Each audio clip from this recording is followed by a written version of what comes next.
10살 넘은 분들이요 전화해갖고요, 신부님 사정 얘기 다 해요. 나 자식들한테 재산 주고 다 줬는데 자식들 박사 사업하고 잘 사는데 나 찾아오지도 않는다고. 그런데 나 너무 멀쩡하다고, 나 아직도 건강하다고, 나 평창해갖고 설거지도 할 수 있고 빨래도 할 수 있고 다 할 수 있다는 거예요. 청소도 할 수 있고. 그래서 나 신부님하고 같이 살고 싶다는 그런 분들 많아.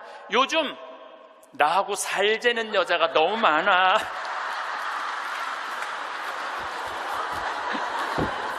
일년에 500명도 더 되는 것 같아. 그래서 제가 그 편지들을요 지금은 다 모아놔요. 왜 모아놓냐면 그 내용이 기가 막혀요. 내용이 내가 신부님 자식을 어떻게 키워서 어떻게 성공시키고 어떻게 재산을 물려줬는데 나한테 이럴 수가 있느냐고 그렇게 구구절절 편지 쓰는 분이 많아요. 그런데 그 자식 재산은 찾아올 생각하지 않고 내가 자식보다 낫게 생각이 드는 거지. 나하고 살자고. 내가 직접 받은 전화인데 85살 된 할머니예요. 85살 됐는데 70에 아들이 그러더래요. 어머니, 나 이제 어머니 어차피 모셔야 되고 어머니도 이제 나하고 같이 살아야 되지 않느냐. 그러니까 나 5천만 원 있고 어머니 3억 있는데 그 돈 나한테 주면은 내가 아파트 분양 받아서 어머니 모시고 살겠다고. 자기는 5천만 원 투자하고 엄마는 3억 투자하고 자기가 모시고 살겠다고. 자기가 들어가서 사는 건데 말은 자기가 모시고 산다고. 근데 이 할머니가 이런 생각이 들었대요. 내가 살면 얼마나 사나? 아들이 아파트 얻겠다는데. 그래서 그 3억을 주고 들어가서 살기 시작했대요. 여러분들, 나이를 먹어서 자식이 내 집에 들어와서 사는 거랑 내가 자식 집에 들어가서 사는 거는 하늘과 땅 차이예요. 하늘과 땅 차이예요. 만약에 자식이 들어와서 사는데 마음에 안 들잖아요? 나가라고 그러면 돼. 근데 만약에 내가 자식하고 같이 살겠다고 합쳤는데 자식이 너무 마음에 안 들어, 며느리가 너무 마음에 안 들어. 그리고 대개 80된 분들은 며느리가 몇 살쯤 되냐면 60살쯤 돼요. 이 60살쯤 되는 며느리는 눈에 뵈는 게 없는 사람들이에요. 그럼 누가 나가야 돼? 80살짜리가 들고 나가야 돼요. 80살짜리가 나가야 돼요. 이게 현실이에요, 현실. 30살서부터 60살들은 자기 인생이 없는 거예요. 근데 문제는 60살 때 30살 된 자식이 이렇게 말합니다. 엄마, 이제 엄마 인생 살아. 자기를 위해서 살아봤던 적이 없는데 내 인생을 살으라는 거야. 살 줄을 모르는데. 30살서부터 60살은 뭐 해야 되는 나이냐면요, 자아실현해야 되는 나이야. 자아실현이라는 게 뭐예요? 자기의 능력을 쓰는. 오늘 물이 없는데 여기 물을 하나 갖다 놓으면 내가 이 물을 안 먹었으면 이 물은 자아실현하는 물이에요? 자아실현 안 하는 물이에요? 자아실현 안 하는 물이에요. 내가 먹어줘야지 자아실현이 되는 물이에요. 자아실현이 되는 물이에요. 여러분들이 샴푸를 하나 샀어. 그럼 샴푸를 사면은 그 샴푸를 한 방울까지 다 쓰면은 여러분들 기분 좋아요, 안 좋아요? 그 샴푸는 나한테 와서 자기 능력을 다 썼어요, 안 썼어요? 그럼 자아실현 한 거야, 안 하는 거예요? 자아실현 한 거죠. 내가 요즘 목욕 가방에 샴푸 하나 다니는데 요만큼 남았어. 그 짜서 쓸 때마다 기분이 너무 좋아요. 너 이제 자아실현 다 돼가는구나. 이제 자기 능력 다 썼으니까. 우리 사제관에 개가 한 마리 있어요. 문수라는 개가 있는데 얘가요 딱 사제관에 도착하면은요 총알같이 튀어나와요, 자기 집에서. 그리고 요만한 개가 내 가슴까지 뛰어 올라와요.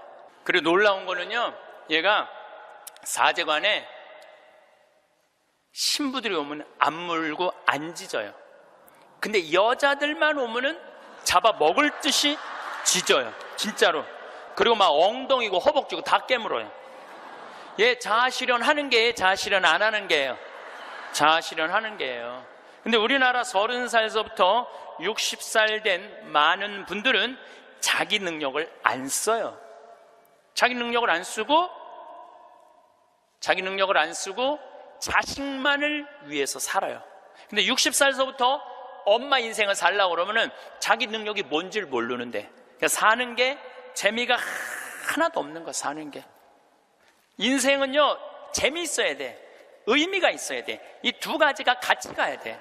한 3달 전에 아주 이쁘장한 여자아이가 저를 찾아왔어요. 공부도 굉장히 잘하는 아이예요. 공무원 시험을 보는데 계속 3번인가 4번 떨어진 거예요. 너무너무 좌절감, 우울증에 시달려있는 아이예요. 예. 날 찾아왔어요. 내가 얘기했어요. 꼭 공무원을 해야 되냐? 꼭 좋은 회사를 가야 되냐? 그냥 내가 즐겁게 일하고 그냥 행복하게 살면 되지 왜 그 힘든 목표를 세워놓고 계속 좌절감을 느끼느냐? 넌 좀 오늘을 좀 행복하게 살아라. 근데 이 친구가 며칠 전에 저한테 메시지 했어요. 신부님, 저 취직했어요. 너무너무 행복해요. 눈높이를 조금만 낮추면 우리는 지금 행복할 수 있는데 항상 나중에 행복하려고 눈높이를 너무 높여갖고 그것도 못하고 이것도 못하고 저것도 못하는 거예요. 그러니까 우리나라 애들 1살서부터 30살까지 안 행복해. 그럼 30살서부터 60살은 행복해요? 30살서부터 60살? 안 행복해. 왜 안 행복하냐면 이 30살서부터 60살은 자기 인생이 없어. 왜냐면 1살서부터 30살 된 자식들 뒷바라지 않느냐고 자기 인생이 없는 거야. 그러니까 자기를 위해서 학원을 다녀봤던 적이 없어. 30살서부터 60살들은 기타 학원을 다닌다든지 피아노 학원을 다닌다든지 꽃꽂이 학원을 다닌다든지 나처럼 필라테스 학원을 다닌다든지 자기를 위해서 이런 학원을 다녀본 적이 없어. 자기 인생이 없어. 오로지 자식 뒷바라지 않느냐고. 그래서 헬리콥터 맘이라고 그러잖아요. 자식 뒤 뺑글뺑글 따라다니는 거야. 초등학교 유치원 따라다녀, 초등학교 따라다녀, 중고등학교 따라다녀, 심지어는 대학까지 따라다닌다는 거예요. 그래갖고 커리큘럼 수업 과정 짜주군 엄마들 많아. 그리고 학점이 조금 나오면 교수한테 가서 따진다는 거. 우리 애 학점이 왜 이것밖에 안 주느냐고. 나중에 취직하려면 학점이 높아야 되는데. 군대도 뺑글뺑글한데요. 요즘 카카오톡이 돼갖고 엄마들이 애들 군대 생활을 볼 수 있대요. 그럼 애가 좀만 얼굴이 이상하면은 그 상사한테 그런대요. 왜 우리 애 얼굴이 이러느냐, 뭐가 문제가 있느냐. 그러니까 그 군대 가서도 엄마가 애를 책임져 주는 거야. 그래서 요새 군대 상사님들이요, 사병 돌보는 일보다 사병 엄마 돌보는 일이 더 바쁘대요. 심지어는 회사까지 따라다니는 거야. 애가 회사에 취직을 했는데 대리 진급을 못하면 부장한테 가서 따진다는 거. 우리 애가 뭐가 모자라서 대리 진급을 못하느냐고. 평생 자식주의를 뺑글뺑글 따라다니는 걸 뭐라고 그러냐면 헬리콥터 맘이라고 그래요. 헬리콥터 맘. 애들 눈빛이 쫙 꺾어지기 시작해요. 네. 중학교 2학년만 되면은 눈빛이 싹 돌아가기 시작해요. 돌아가기 시작하면 그때부터 애들은 미치는 거예요. 근데 여러분들 이게 웃을 일이 아니에요. 그 미치는 애들이요, 한둘이 아니에요. 참 많아요. 그럼 이때부터는 엄마도 컨트롤이 안 되는 거예요. 아버지도 컨트롤이 안 되는 거예요. 그리고 얘는 행복했던 순간이 하나도 없었던 거야. 행복했던 순간이 없기 때문에 이때부터는 엄마한테 소리 지르고 물건 던지고 심지어는 엄마를 때리는 아이들도 참 많습니다. 이 엄마들은 어디 가서 얘기도 못해요. 얘기도 못해. 중학교 2학년, 3학년 되는 애한테 맞는다. 자식이 무서워서 벌벌벌벌 떠는 부모들이 참 많습니다. 그럼 얘가 미치게 만드는 장본인이 누구예요? 엄마들이에요. 엄마들이 얘를 미치게 만드는 거예요. 미쳐갖고 이제 애가 이렇게 뛰고 저렇게 뛰면 나한테 데리고 와요. 그러면 얘네들 눈빛이 싹 돌아간 걸 내가 봐요. 그럼 상담을 해보잖아요. 그럼 걔네들이 나한테 하는 얘기가 자기는 초등학교 때 자기 자유시간이 하나도 없었다는 거예요. 자유시간 하나도 없이 엄마가 이 학원 가라면 저 학원 가고 저 학원 가고 저학원 가고 그래서 자기 미치겠다는 거예요. 막 속에서 불이 일어난다는 거예요. 불. 이 사도세자가 뭐라 하냐면 자기 속에서는 울화증이 일어났다. 울화증이. 만약에 영조가 사도세자가 그렇게 무기신식이라는 무에서도 편해요. 사도세자가 그만큼 똑똑한 사람이었고, 만약에 영조가 이 아들을 정말로 청룡도도 마음대로 하게 하고 창, 활, 말 다 잘 탔거든요. 그렇게 키웠다면은 우리나라는 광개토왕 대왕만큼 훌륭한 군주, 강력한 군주를 18세기에 모실 수 있었을 거야. 우리는 직업에 귀천이 없다고 이야기합니다. 그런데 제가 소방관들의 삶을 조금 들여다보니까 직업에 귀천이 있더라고요. 우리 한국 사회에서는 이번 여름에 알래스카 강의를 갔었는데 마침 소방관 팀장, 거기는 캡틴이라고 부르는데 팀장 집에 머무르게 됐어요. 그래서 너무 궁금하잖아요. 특별한 직업을 가진 분이니까. 그리고 미국에서 인기 직업 1위는 소방관이에요. 그래서 제가 물어봤어요. 보통 소방관 처음 되면은 월급을 얼마를 받느냐? 그랬더니 한 4천만 원 정도 받는데요. 연봉이. 그리고 1년 반 훈련이 끝나갖고 정식 소방관이 되면은 6,500만 원 정도를 받는데요. 근데 우리나라 소방관은 정식적으로 소방관 합격을 해갖고 임명을 받으면은 첫 월급이 얼마냐면은 140만 원이에요. 사람의 생명을 이렇게 건지는 소방관들이 연봉이 이런 거 저런 거 다 따져서 한 2,500, 많을 때는 3천만 원밖에 되지 않습니다. 우리 그 캡틴이라는 분은 은퇴를 하고 리타이어를 하고 다시 소방관으로 다시 재취직을 해갖고 미국은 그런 경우가 참 많아요. 일단 한번 은퇴하고 다시 그 자리로 가서 일하는 경우가 많아요. 그래서 그러면은 당신은 연봉이 얼마가 되냐 그러니까 저는 좀 많죠 그러더라고요. 그래서 얼마가 되느냐 그랬더니 한 1억 5천만 원 정도 됩니다 그러더라고요. 그러니까 미국에 가보면은요, 소방관 월급이 팀장, 캡틴 정도 되면은 1억 5천만 원 정도 돼요. 그리고 뉴욕 경찰, 뉴욕에 강의 갔을 때 내가 그런 거 궁금해 하잖아요. 얼마나 받나. 뉴욕 경찰은 연봉이 얼마냐 그러니까 뉴욕 경찰들은 경위 정도만 되면은, 경사 정도만 되면은 1억이 넘어간대요. 1억이. 그러니까 미국은 소방관, 경찰관, 군인들이 보통 한 5년 정도만 근무를 하면 1억이 넘어가요. 1억이. 제가 잠비아에 봉사활동 이렇게 갔을 때 나하고 같이 일을 하는 수녀님이 20년 전에 독일에서 유학을 했는데 장애시설, 복지학과 유학을 해갖고 장애시설에 많이 다녔대요. 근데 그 장애시설에 심리학과 여자 교수가 있었는데 퇴근할 때 보니까 그 운전기사랑 퇴근을 하더래요. 그래서 어떻게 운전기사랑 퇴근을 맨날 하느냐고, 저 사람 내 남편이라고. 심리학 교수면은 20년 전만 해도 우리 지금도 심리학 쪽 공부를 했다 그러면은 사회적으로 최고의 직종인데, 아니 당신은 교수고 심리학 교수고 의사인데도 이렇게 대단한데 어떻게 저렇게 남편이 운전기사인데 창피하지 않느냐고. 아무 문제 없다고. 우리 남편은 저 운전하는 걸 너무너무 좋아한다고. 그러니까 이 사람들은 자기가 교수고 남편이 운전기사라도 그 운전기사라는 것 자체가 하나도 안 창피한 거예요. 근데 우리나라 만약에 아내가 대학 교수인데 남편이 노란 학원차 운전하고 다니면은 창피할 것 같아요? 안 창피할 것 같아요? 우리 뭐라 그럴까? 당신 관도 그냥 내 얼굴로 그냥 살아. 아마 분명히 그럴 거예요. 우리나라는요, 머릿속에 직업에 귀천이 있는 나라예요. 그래갖고 수녀님이 너무 놀래니까 거기서 한 가지 더 내가 너무 놀래니까 수녀님이 더 놀라운 일이 있다고. 우리 장애시설에 청소하는 아줌마가 있었대요. 맨날 와서 창문 닦고 아주 즐겁게 노래도 하고. 근데 하루는 동양 수녀님이니까 수녀님 우리 집에 초대하고 싶다고. 그래서 그 청소하는 아줌마 집에 갔대요. 갔는데 집이 대궐처럼 으리으리하더래요. 근데 딱 나오는데 그 집 청소하는 아줌마가 이런 대궐집에 청소하는 그 뒷방에 있나? 갔는데 그 청소하는 아줌마가 알아볼 수 없을 만큼 귀부인의 옷을 입고 딱 나오더래요.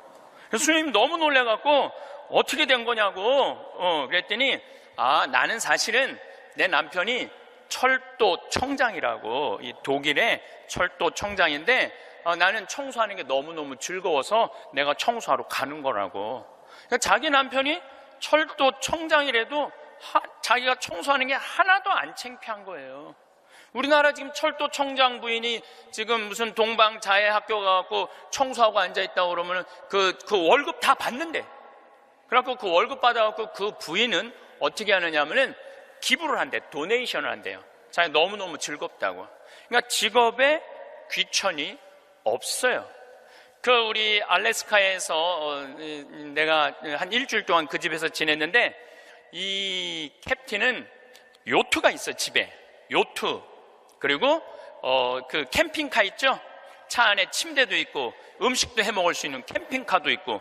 그래서 나하고 동갑이에요. 또 그 친구가 신부님 여행 가자 그래서 정말로 요트도 타보고 캠핑카도 타보고, 우리나라의 소방장 정도, 팀장 정도인데 그렇게 행복하게 잘 살고 있더라고요. 근데 우리나라 사람들 머릿속에는 행복의 등식이 뭐냐면은 1등, 서울대, 판검사, 행정고시 봐갖고 사무관, 국회의원, 이게 행복의 공식이야. 그래서 막 청소를 한다든가 소방관을 한다든가 경찰관을 한다든가 그런 거 들떨어진 애들이 하는 거라고 생각을 하고 있는 거야. 그리고 실질적으로 월급도 어떻게? 아주 적고, 우리나라 국회의원들은 1년에 월급이 한 1억 한 3천만 원 정도 돼요. 1억 3. 그런데 뭐 보좌관, 또 뭐 운전기사 뭐 다 하면 한 국회의원이 얼마를 쓰냐면 7억을 써요. 7억을 써요. 한 국회의원들이 어마어마하게 쓰는 거죠. 그런데 1000을 기준으로 하면 노르웨이 국회의원들은 일을 1000개를 하면은 우리나라 국회의원들은 그렇게 많은 돈을 벌고도 105개 정도밖에 안 한대요. 그러니까 우리나라의 최고 슈퍼 갑질은요, 조연아 부사장이 아니라 국회의원들이 슈퍼 갑질을 하고 있는 거예요. 돈은 돈대로 벌고 일은 하지 않는 거죠. 그래도 오늘 저 국회 내년 예산안 통과한 거 보니까 마음이 좀 편하네요. 몇 년 동안 제 나라에 통과한 적이 없거든요. 오늘은 내가 아침에 뉴스를 보고 그래도 밥 먹을 자격이 있구나 이런 생각이 들었어요. 오늘은. 근데 여러분들, 앞으로 우리나라는 공부 잘한다고 행복한 시대는 갑니다. 이제 제가 왜 그런 시대가 가는지 말씀을 드릴게요. 10년 전만 해도 우리나라는 대학 입학생이 1년에 60만 명이었어요. 60만 명. 근데 2020년에는 대학 입학생들이 1년에 몇 명이냐면 30만 명으로 줄어들어요. 그러면 지금 우리나라 대학이 한 400개 되는데 2020년부터는 대학이 어떻게 줄어들 것 같아요? 300개, 200개 줄어들어요. 그럼 공부 잘해갖고 교수한 분들 다 어디 갈 것 같아요? 다 실직자 돼요. 그러니까 이놈의 새끼야 공부 열심히 해, 너 공부해야지 먹고 살아, 이런 시대는 끝나요. 이제는 앞으로 어떤 사람들이 정말로 먹기 살기 좋은 시대가 되느냐면 용접하는 사람들, 포크레인 운전할 줄 아는 사람들, 그 다음에 요리 잘하는 사람들, 청소 잘하는 사람들, 이런 사람들이 행복한 시대가 온다니까요. 세상이 너무나 지금 변하고 있어요. 우리 생태마을에 올해 직원들을 채용을 해요. 또 귀가 번쩍 분들이, 이런 분들이 있으니까 야, 나도 한번 거기 가볼까? 근데 이번에 자격은 뭐냐면 고등학교 졸업 예정자들만 뽑아요. 나는 대학 졸업 예정자들도 안 뽑아요. 대학원 졸업 예정자들도 안 뽑아요.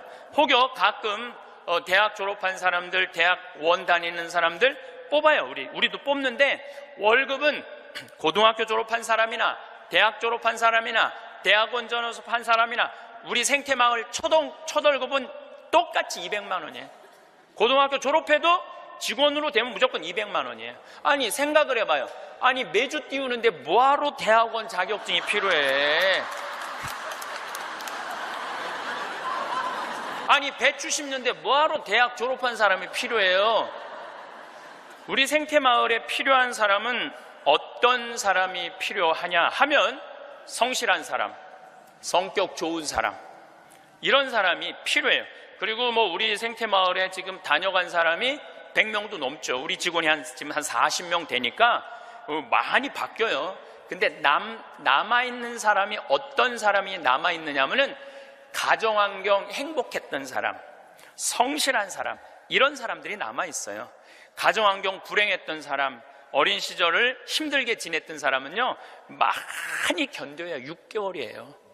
그러니까 이제는 공부를 잘하는 사람이 성공하는 시대가 아니라, 공부를 잘하는 사람이 성공하는 시대가 아니라 행복한 사람이 성공하는 시대가 오는 거예요. 근데 우리나라 OECD 국가 어린이 행복지수 조사를 해봤는데 11살, 13살, 15살을 대상으로 행복지수를 점수를 내봤는데 노르웨이가 95점인데 우리나라 애들이 60점이에요. 우리나라 애들은 안 행복해요. 이거 OECD 국가 중에 우리나라가 꼴등이에요. 심각합니다. 왜 심각하냐 하면은 어렸을 때 안 행복한 애들이 커서 행복할 것 같아요? 절대 그런 일은 없어요. 어렸을 때 추억이 많고 어렸을 때 행복한 애들이 커서도 행복한 거예요. 근데 우리나라는 대학생이 하루에 몇 시간 공부하냐면 4시간 공부해요. 초등학생이 하루에 몇 시간 공부하냐면 5시간 반을 공부를 해요. 중학생은 하루에 몇 시간 공부하느냐면 7시간을 공부해요. 고등학생은 하루에 몇 시간을 공부하느냐면 8시간 반을 공부를 해요. 그럼 여러분들 하루에 8시간 반을 공부한다고 그러면은 밥 먹는 시간 1시간, 1시간, 1시간, 3시간 빼고, 그것도 못 먹는다고 그러긴 하지만은, 그리고 학교 가는 시간 빼고, 그러면은요, 애들은요, 잠자는 거 빼고는 공부만 하는 거예요. 그러니까 얘네들은 엄마, 아빠, 형제들이랑 먹고 마시고 놀 시간이 없어요. 제가 지난 시간에도 말씀드렸지만은 이 세상에 가장 중요한 일은 뭐냐면은 먹고 마시고 노는 일이에요. 우리가 여러분들 왜 예수님하고 추억이 많아요? 예수님은 세리와 죄인들과 먹고 마시고 놀았기 때문에 추억이 많은 거예요. 만약에 예수님이 우리랑 먹고 마시고 놀지 않았다면 우린 추억이 하나도 없을 거예요. 오늘 복음도 막 병자들 고쳐주고 난 다음에 너무너무 마음이 안타까워. 예수님이 너무너무 안타까우니까 내가 마음이 아프다. 저 사람들 먹을 걸 우리가 주자. 그러니까 예수님 먹는 거 진짜 중요하게 여기신 분이에요. 우리가 주자. 없습니다. 아무것도 빵 몇 개하고 물고기 몇 개밖에 없습니다. 그래도 너희들이 줘라. 다 줘서 배불리 먹여서 보내신 분이 예수님이에요. 그러니까 성서에 보면 먹는 얘기 참 많이 나와요. 예수님 첫 기적도 가나의 혼인잔치에서 먹는 얘기죠. 그렇죠? 세리네 집에 가서 먹었죠. 자케오네 집에 가서 먹었죠.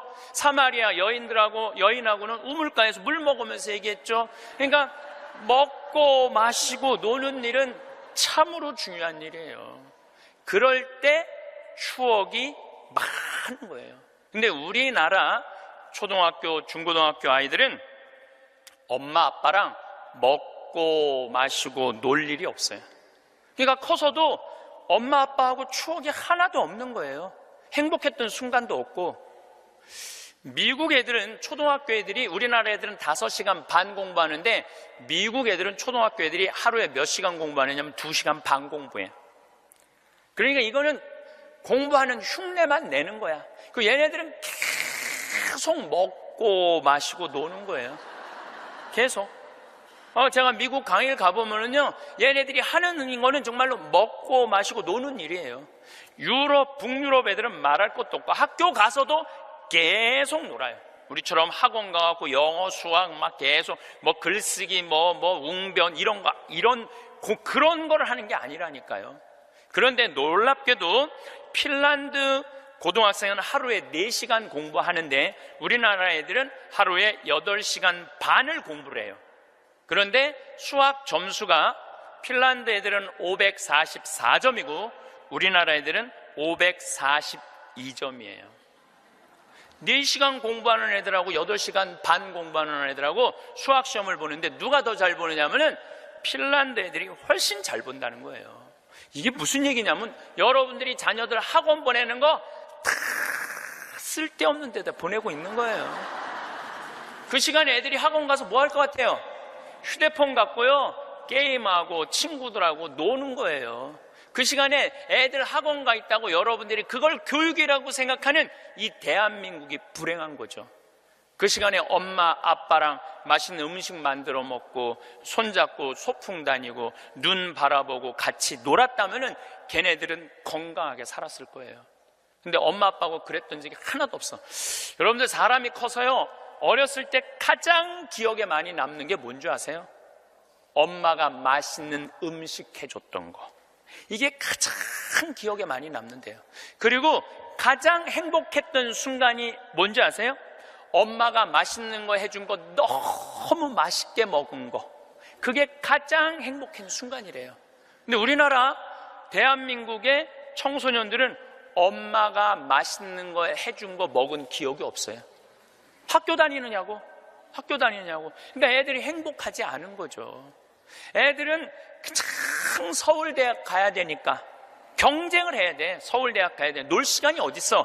여러분들 토끼와 거북이 얘기 아세요? 이거 참 웃기지도 않는 얘기 여러분들이 알고 있는 거예요.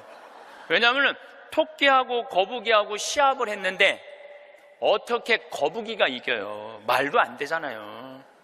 말도 안 되는 얘기예요. 어떻게 거북이가 이겨요? 이렇게 발바닥도 땅바닥에 있고 이렇게 가는 거북이가 그냥 뛰어다니는 토끼를 어떻게 이겨요? 2000년 전 이솝우화 얘기예요. 그러니까 2000년 동안 사람들은 거북이가 빠른 줄 알고 있어, 사람들은. 근데 요즘 새로운 일이 벌어졌어요. 그 후손 토끼가 생각해보니까 너무 자존심 상하는 거야. 아니 이 빠른 우리가 거북이한테 진다는 걸 모든 사람들이 알고 있다는 게 너무 웃기잖아요. 그래갖고 토끼가 거북이한테 도전장을 내요. 다시 시합하자. 2차전을 벌이자. 2차전을 벌이자. 그래갖고 거북이가 생각해보니까 니네들은 이 토끼들은 막 뛰어야 되기 때문에 심장이 너무 빨리 뛰기 때문에 쉬어야 돼. 그래서 얘네들은 반드시 뭐가 필요하냐면 토끼 잠이 필요해요. 토끼 잠을 자야 돼, 얘네들은. 그러니까 거북이는 믿는 구석이 있어. 너 또 토끼 잠 잘 거니까 시합해도 우리가 분명히 이길 것이다. 그래도 거북이가 생각해보니까 그래도 준비를 해야 될 것 같아. 그래서 거북이도 어떤 준비를 하냐면은 나도 토끼처럼 뒷다리를 똑바로 세우는 훈련을 이제 하기 시작한 거예요. 뒷다리를 세워갖고 내가 빨리 좀 가야 되겠다. 뒷다리. 그걸 생각해보니까 거북이한테 최고 치명은 뭐냐면 두꺼운 등딱지야. 그래서 등딱지를 가볍게 갈기 시작했어요. 병원 다니면서 나 좀 갈아줘라, 이거 좀 가볍게. 그래갖고 준비를 충분히 했어요. 드디어 2차전이 시작이 됐어요. 아니나 달라 토끼가 총알같이 뛰어나갔죠. 근데 거북이는 뒷다리를 이제 세워놨으니까 거북이도 만만치 않잖아요. 쫙 가면서 믿는 구석이 있어서, 어떤 믿는 구석이 있었느냐면은 이제 분명히 저 나무 밑에서는 토끼 잠을 잘 것이다. 그래갖고 토끼가 딱 보니까 역시 멀리서 지가 뒷다리를 세워봤자지. 그래갖고 쫙 오는데 자도 될 것 같아.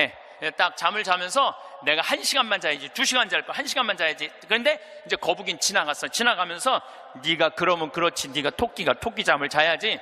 딱 어느 정도 중간까지 갔는데 토끼가 깨어난 거예요. 2시간 잘 거 1시간 훈련을 열심히 했으니까 1시간 만에 딱 깨어나갖고 거의 결승점 도달점에 총알같이 토끼가 지나간 거예요. 그리고 거북이가 가다 보니까 토끼가 지나간 거예요. 그래서 이제 토끼가 이 불명예를 씻었어요. 드디어 이제 모든 이 짐승계에는 드디어 토끼가 이겼댄다. 걔가 토끼잠을 줄여갖고 그 거북이를 이겼댄다. 근데 이제 누가 슬프기 시작했느냐면 거북이가 슬프기 시작했어요. 내가 지다니, 이건 있을 수 없는 일이다.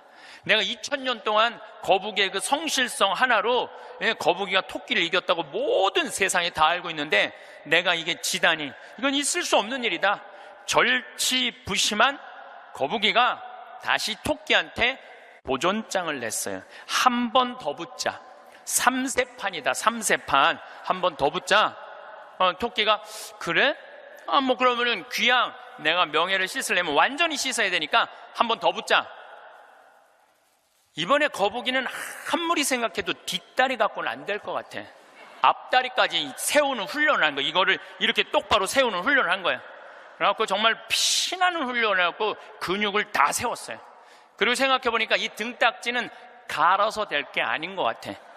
현대 세계가 왔으니까 저기 우주 비행선에 쓰는 아주 가벼운 합금판 뚜껑이 있다는 얘기를 듣고 그걸 가갖고 갈았어요. 이제 이 뚜껑을 너무너무 가볍게. 토끼 못지않게 이제 이 속력이 났어요. 근데 거북이가 아무리 생각해도 그거 갖고 안 될 것 같아. 그래서 마지막 한 수를 가지고 있었어요. 분명히 토끼가 저 나무 밑에서 잘 거니까 저 나무 밑에 수면제를, 이 분말가루를 설치를 해둬갖고 리모컨으로 터트리면은 완전히 내가 보낼 수 있다. 비장의 카드까지 준비해놓고 이제 도전장을 내민 거죠.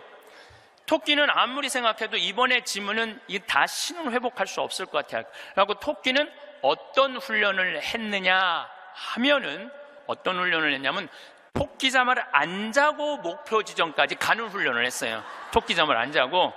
그래갖고 드디어 3차전이 벌어졌어요. 3차전이 벌어져갖고 출발을 했는데 토끼가 보니까 거북이가 옛날엔 뒷다리만 세웠는데 이제는 앞다리까지 세워갖고 뛰는데 이게 만만치가 않은 거예요. 내가 정말로 자면 안 된다, 죽어라고 뛰면서 나무 밑에 도착했는데 너무 졸렸지만 그걸 극복하고 뛰어갔어요. 아니 리모컨까지 다 설치하고 이제 터트리기만 하면 이제 완전히 재워갖고 그 토끼잠으로 이기려고 그랬는데 리모컨 터트릴 시간이 없는 거예요. 이건 해보지도 못하고 져버렸어, 거북이가. 그러니까 거북이가 뭐가 왔느냐면 우울증이 왔어요. 우울증이 야, 내가 저 토끼한테는 정말로 어떻게 해볼 도리가 없단 말인가. 너무 우울증이 슬퍼갖고 이제 자살까지 생각을 했어요. 근데 할아버지가 그 손자 거북이를 보고 이런 말을 해요. 거북아, 손자야, 슬퍼하지 말아라. 너 토끼가 몇 년 사는 줄 아냐? 잘 모르는데요. 토끼는 그렇게 죽어라 하고 뛰기 때문에 토끼 수명은 7년이다. 7년. 근데 우리 거북이들은 수명이 얼마인 줄 아냐? 우리 거북이들은, 할아버지가 지금 몇 살이에요? 내가 지금 190살이다. 우리 거북이는 느리기 때문에 수명이 200살이다. 너는 느린 게 네 본질인데 왜 토끼 이기려고 그 되지도 않는 뒷다리 앞다리 세우고 왜 그렇게 인생을 힘들게 사느냐. 너는 천천히 사는 게 너의 운명이다.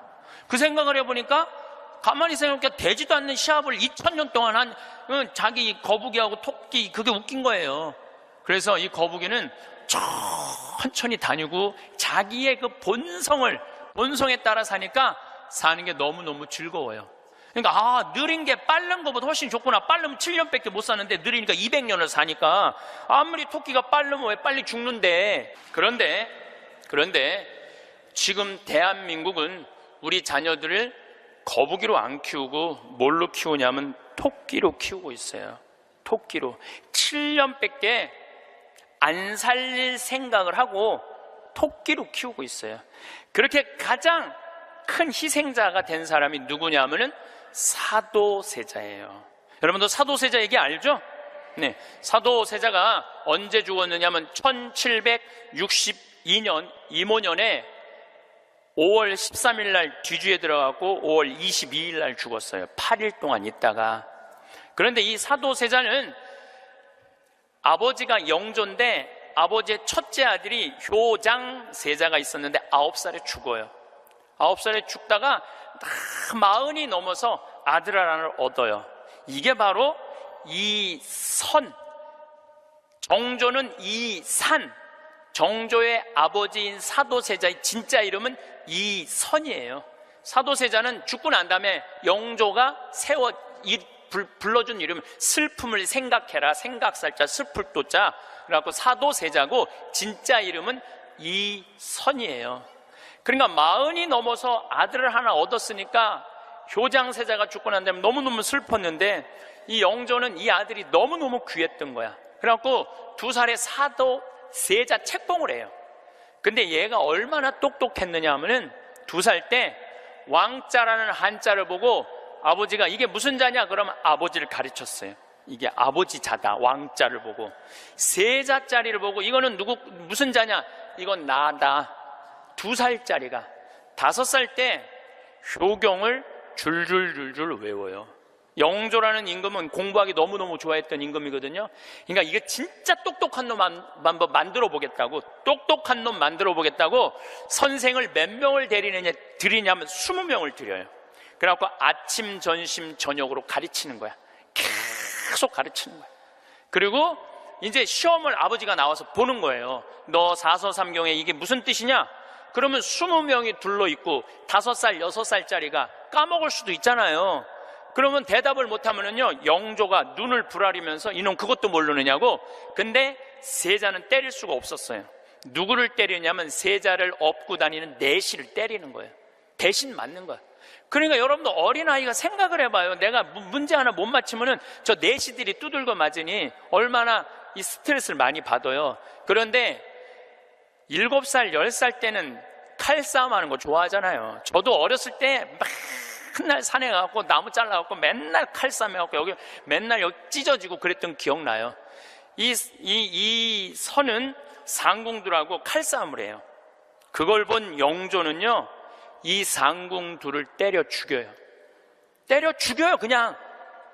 그걸 보고 이 사도세자는 너무너무 무서웠던 거야, 아버지가. 그런데 딱 12살이 되면서 사도세자는 공부하기가 싫어요. 그래서 이때부터 책만 보면 머리가 지끈지끈 아픈 거예요. 그러니까 조기 교육의 최고의 희생자는 누구냐면은 사도세자예요.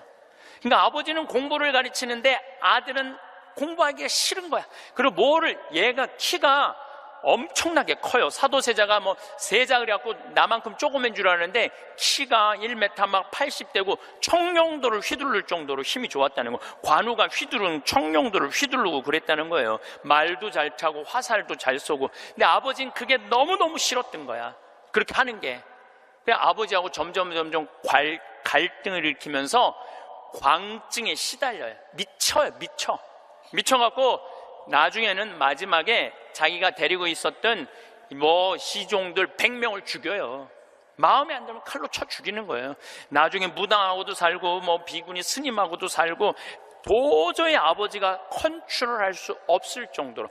엄마도 해경궁 홍씨도 자기 남편을 컨트롤할 수 없어요. 그래서 결국은 죽일 수밖에 없었던 거예요.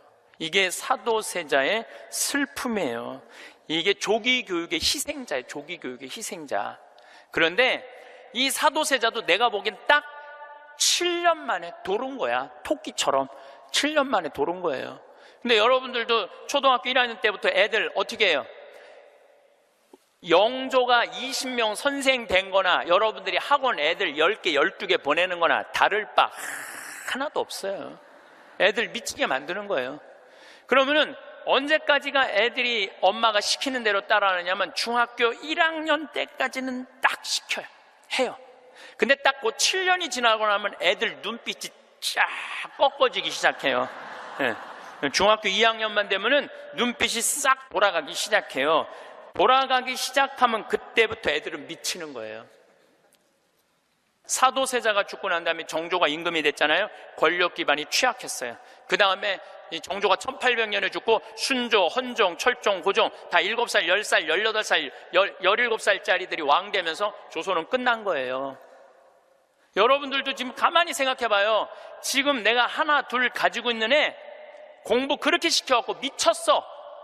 그렇게 미쳤어? 그러면요, 그 집안은요, 나중으로도 희망이 없는 집안이에요.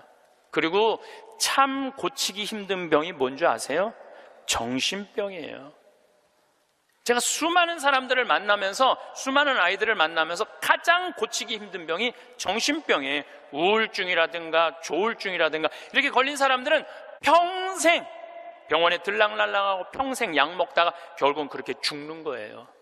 근데 자기 자식을 뒤주에 가둬서 죽이지는 않지만, 여기 있는 분들 중에 뒤주에 가둬서 죽일 사람은 없지만은 그렇게 미치게 만드는 부모들이 참 많다는 거예요. 미치게 만드는 거예요. 그놈의 1등 병 때문에. 여러분들 초등학교 때 막 뛰어노는 애 중에 미치는 애들은 없어요. 초등학교 때 막 엄마 아빠랑 같이 뛰어놀고 들로 산으로 뭐 친구들하고 어울리고 엄마 아빠하고 먹고 마시고 논 아이들 중에 미치는 애들은 없어요. 어떤 애들이 미치냐면 되지도 않는, 머리 돌아가지도 않는 책상에서 학원에서 시달리면서 미치는 애들이 많은 거죠.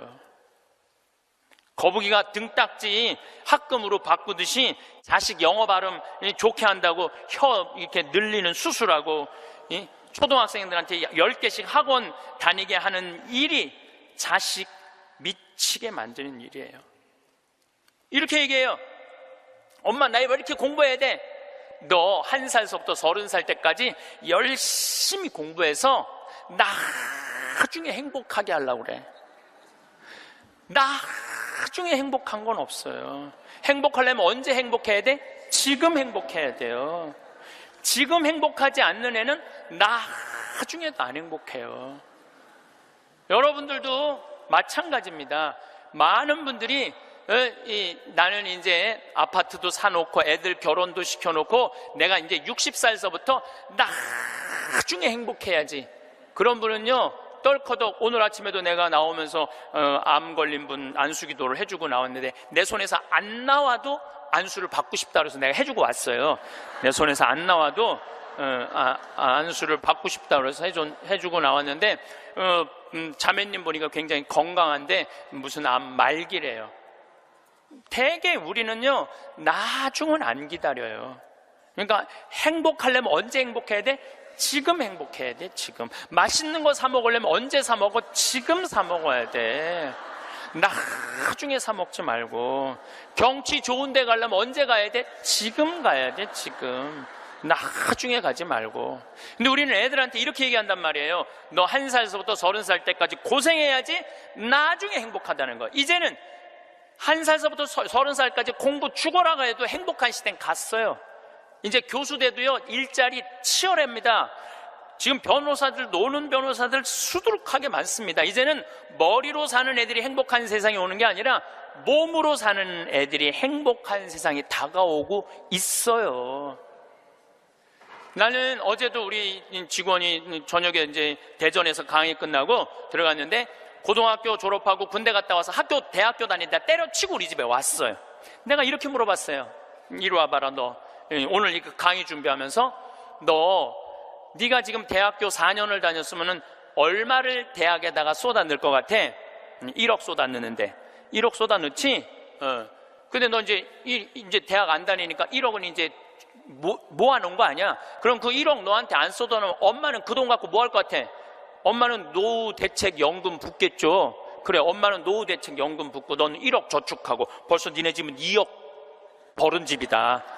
대학을 안 다니면 안 다닐수록 돈을 버는 거다. 근데 너 지금 내가 이번에도 월급을 한 1년 안 됐는데 30-40만 원 올려줬어요. 우리는 5년만 근무하면 무조건 300만 원씩 받을도록 내가 해주는 거예요. 그럼 너 지금 5년, 4년 근무하면 너 1억 모은다. 기숙사에서 먹고 자고 쓸 일도 없고, 거기는 해만 떨어지면 돈 쓸 데도 없어요. 너 그러면은 4년 동안 딴짓 안 하고 착실히 돈 벌으면 너 1억 버는 거야. 그럼 넌 30 전에 2억짜리 아파트 살 수 있는 거야. 우리나라 지금 대학 나온 45만 명 졸업하는데 제대로 된 직장에 취직하는 숫자가 몇 명이에요? 5만 명밖에 안 돼요. 40만 명은 2년, 3년 빈둥빈둥거리고, 심지어는 엄마 아버지가 애들 때문에 경비에 나가갖고 그거 해갖고 애들 생활비 대주고 뒷돈 대주고 그러고 있는 거예요. 그러니까 지금 여러분들 지금 대한민국에서 없애버려야 되는 건 내가 보기엔 대학이야. 대학만 없어지면 전부 일의 소중한 가치를 배우고 다 행복하게 살 수 있어. 아니, 대학 졸업하고 딱딱딱 취직하면은 내가 왜 대학을 귀하게 여기지 않아요? 대학 졸업하는 애 거의 반 이상은 빈둥빈둥 놀고 있는데. 그러니까 우리나라 할머니 60, 70 된 분은 머리 나쁜 몸으로 살 놈한테 돈 쏟아 넣느냐고. 세계 빈곤율, 노인 빈곤율이 우리나라가 1위예요. 1위. 돈이 없어요, 다른 나라 사람들은 나이를 먹으면 얼마나 럭셔리하게 사는데요.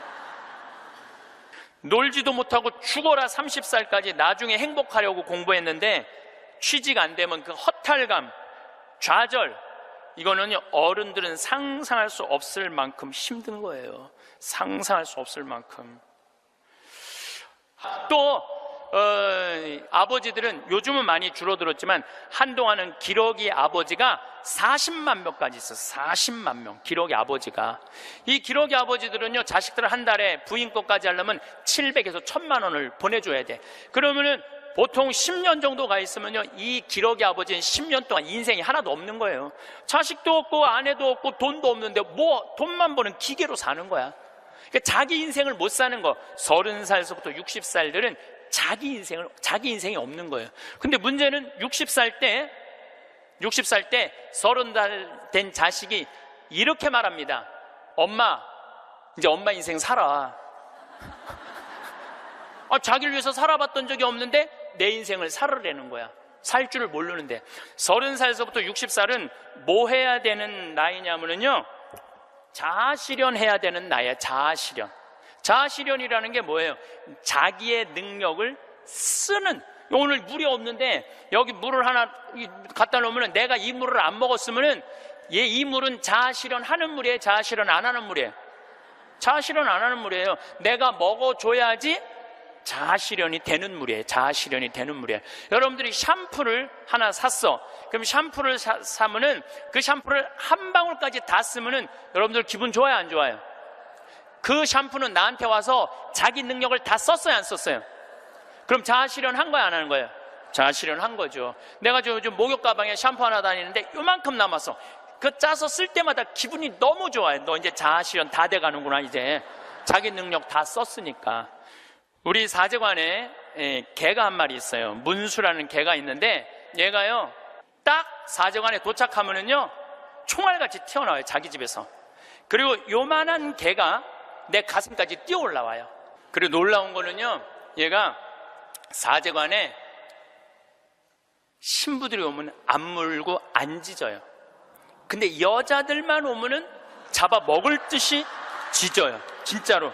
그리고 막 엉덩이고 허벅지고 다 깨물어요. 얘 자아실현 하는 게예요, 자아실현 안 하는 게예요? 자아실현 하는 게예요. 근데 우리나라 30살서부터 60살 된 많은 분들은 자기 능력을 안 써요. 자기 능력을 안 쓰고 자식만을 위해서 살아요. 근데 60살서부터 엄마 인생을 살려고 그러면은 자기 능력이 뭔지를 모르는데, 그러니까 사는 게 재미가 하나도 없는 거야. 사는 게. 인생은요, 재미있어야 돼. 의미가 있어야 돼. 이 두 가지가 같이 가야 돼. 재미와 의미가 같이 가야 돼. 그런데 내가 기타를 잘 쳤다면 기타 치러 온 세상 돌아다니고, 꽃꽂이 했다면 온 성당에 꽃꽂이 하러 다니고, 뭐 춤췄다면 춤추러 다니고 이럴 텐데 나를 위해서 한 게 하나도 없는 거야. 그러니까 사는 게 재미가 없는 거야. 60살서부터 100살까지 어떻게 살아?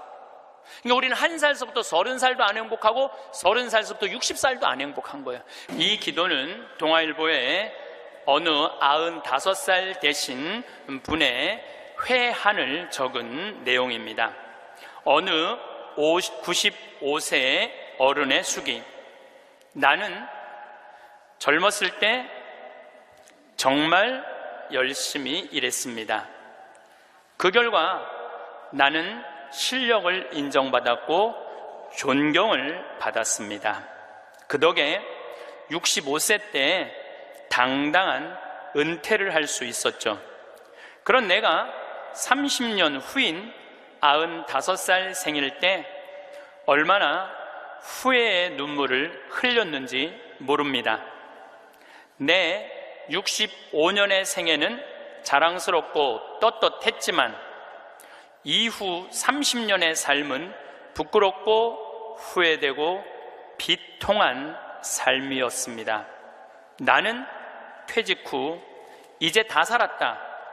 남은 인생은 그냥 덤이다 라는 생각으로 그저 고통 없이 죽기만을 기다렸습니다.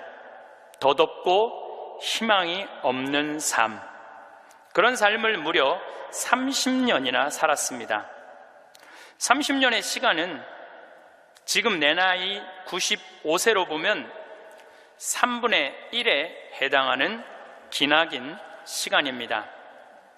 만일 내가 퇴직할 때 앞으로 30년을 더 살 수 있다고 생각했다면 난 정말 그렇게 살지는 않았을 것입니다. 그때 나 스스로가 늙었다고, 뭔가를 시작하기에는 늦었다고 생각했던 것이 큰 잘못이었습니다. 나는 지금 95살이지만 정신이 또렷합니다. 앞으로 10년, 20년을 더 살지 모릅니다. 이제 나는 하고 싶었던 어학 공부를 시작하려 합니다. 그 이유는 단 한 가지, 10년 후에 맞이하게 될 105번째 생일날 95살 때 왜 아무것도 시작하지 않았는지 후회하지 않기 위해서입니다. 성부와 성자와 성령의 이름으로 아멘. 우리가 죽는 날만 기다리는 사람은 사는 게 재미가 하나도 없어요. 죽는 날만 기다리는 사람은. 근데 이분은 65살에 은퇴하고 나는 죽는 날을 이제 죽을 거야. 그리고 몇 년 동안 죽는 날을 기다렸느냐면 30년 동안 죽는 날을 기다린 거야. 95살까지. 그러니까 30년 동안 돌아보니까 그 30년이 너무나 멀쩡했거든. 그 너무 아까워. 30년이. 내가 죽는 날만 기다리지 말고 65살서부터 95살 때까지 정말로 먹고 마시고 놀았다면 얼마나 행복했겠어요. 근데 이분은 그러지 못했던 거예요. 늘 드리는 말씀이지만 이제 60 되신 분들은 100살까지 삽니다. 60 되신 분들은 40년 남았어요. 50 되신 분들은 110살 삽니다. 내가 51인데 내가 몇 년 남았느냐면 59년 남았어요. 내가 59년.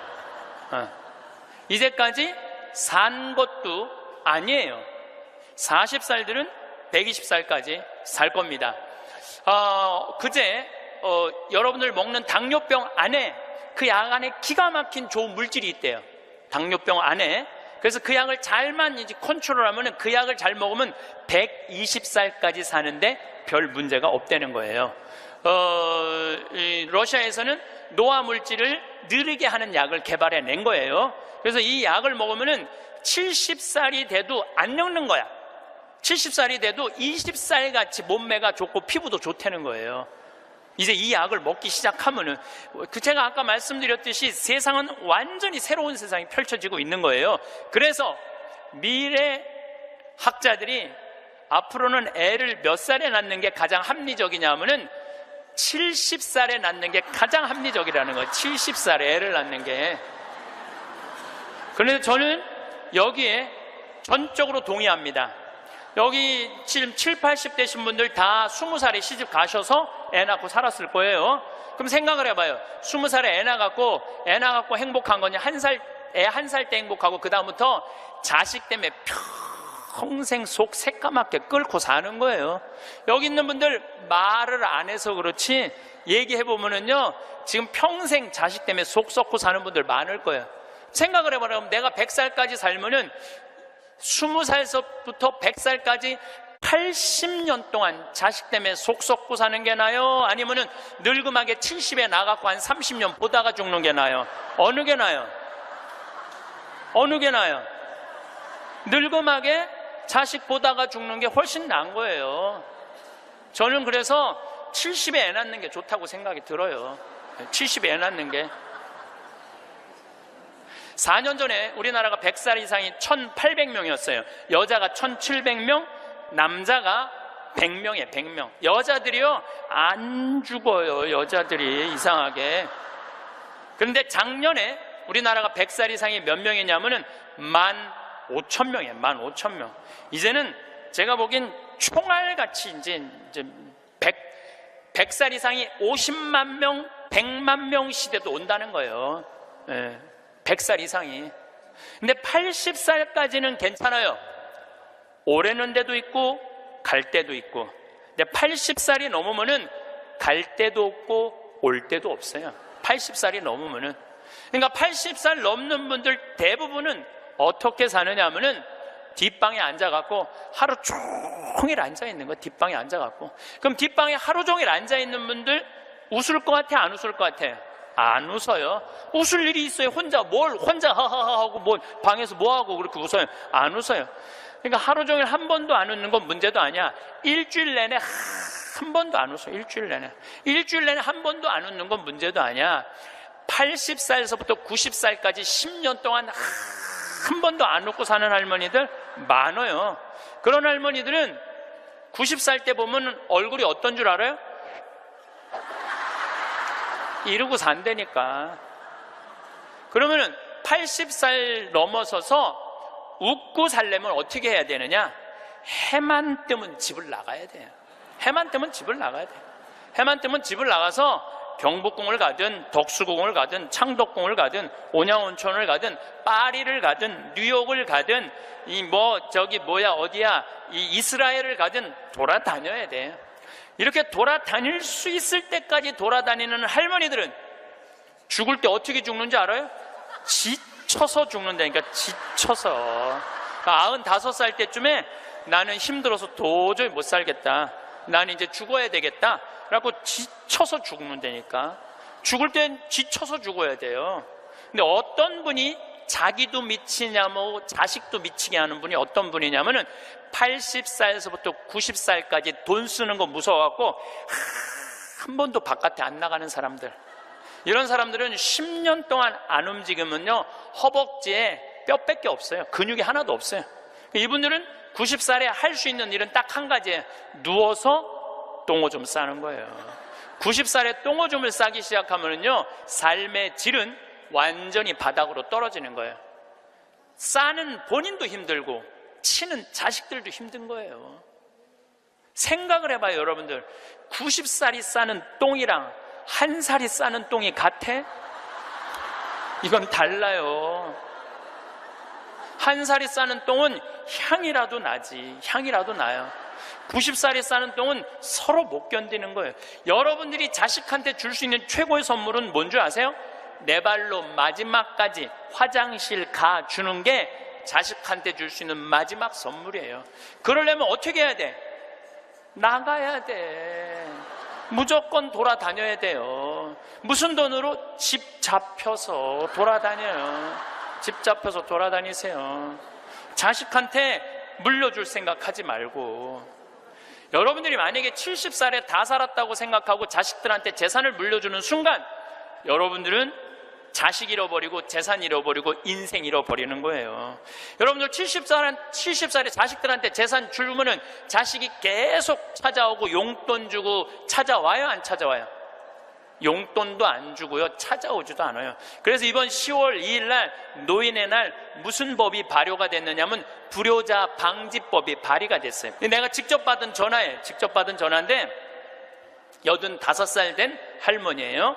85살 됐는데 70에 아들이 그러더래요. 어머니, 나 이제 어머니 어차피 모셔야 되고 어머니도 이제 나하고 같이 살아야 되지 않느냐?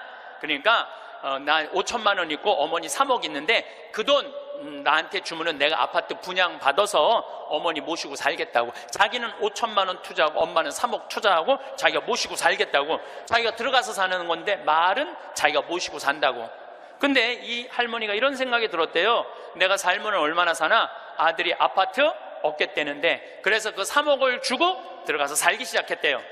여러분들 나이를 먹어서 자식이 내 집에 들어와서 사는 거랑 내가 자식 집에 들어가서 사는 거는 하늘과 땅 차이예요. 하늘과 땅 차이예요. 만약에 자식이 들어와서 사는데 마음에 안 들잖아요? 나가라고 그러면 돼. 근데 만약에 내가 자식하고 같이 살겠다고 합쳤는데 자식이 너무 마음에 안 들어, 며느리가 너무 마음에 안 들어.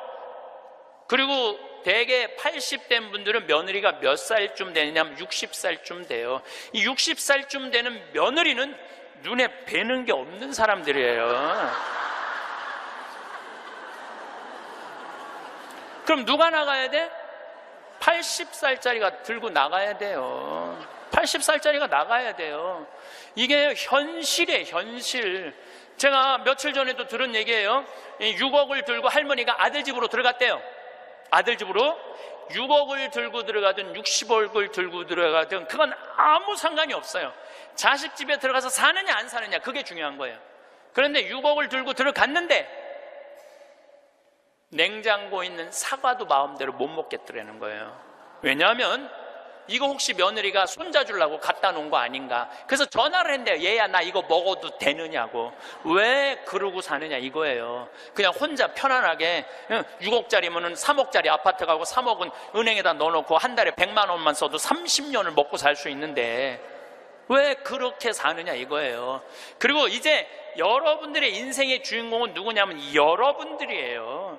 자식이 여러분들 효도할 수 없어요. 이제는 효도는 할 수 없는 세상이에요. 제가 아주 단언을 합니다. 여러분들 효도는 할 수도 없고 받아 먹을 수도 없는 세상이에요.